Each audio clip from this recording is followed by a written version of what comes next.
I am Abraham Lincoln, standing now on the steps of the Lincoln Memorial. The cool, solemn air of Washington seeps into my being. Before me, the grand edifice rises, a silent sentinel to history. The statue of myself within, carved in marble, gazes out with an air of steadfast resolve. It reminds me of the weighty responsibilities I once carried and the long-fought battles for the principles I held dear. I was the 16th President of the United States, a leader in a time of unparalleled strife. This nation was torn asunder by the forces of sectionalism and slavery, a wound that threatened to destroy the very fabric of our union. The echoes of the impending Civil War reverberated through the halls of power, and I knew that the fate of the nation rested on my shoulders.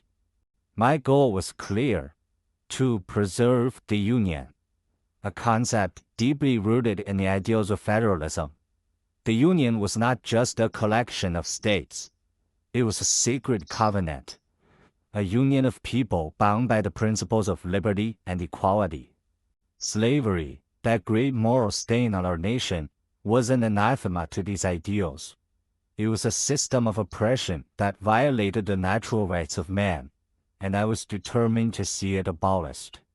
As the Civil War raged on, I faced countless challenges. The battlefields were filled with the blood of our young men, and the cost of war was immeasurable. But I never wavered in my commitment.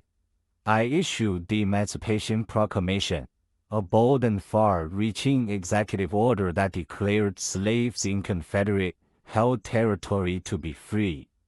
This was not just a military strategy. It was a moral imperative, a step towards a more just and equal society.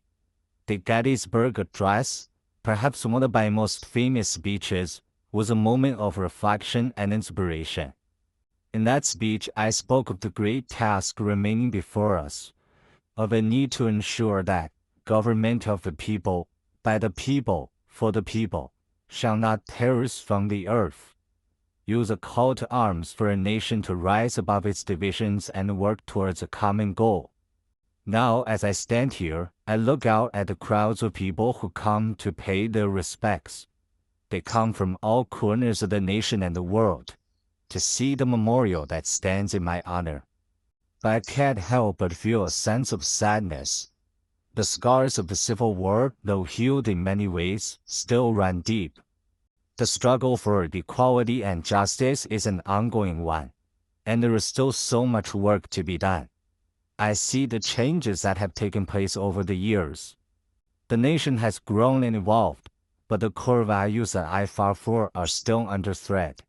The principles of federalism and the preservation of the Union are constantly being tested in a world that is ever-changing. The sun begins to set over the Washington Monument, casting a warm glow over the memorial. The shadows lengthen, and the sounds of the city fade into the background. It is a reminder that history is a continuous journey, and that the sacrifices of the past must not be forgotten. My spirit is heavy with the weight of history. I turn and look back at the statue of myself, a silent symbol of a time long past. The struggle for a more perfect union continues, and I hope that future generations will carry on the fight for liberty, equality, and justice for all. As I leave this place, I know that the legacy of the Civil War and the ideals I fought for will live on, a constant reminder of the power of perseverance and the importance of standing up for what is right.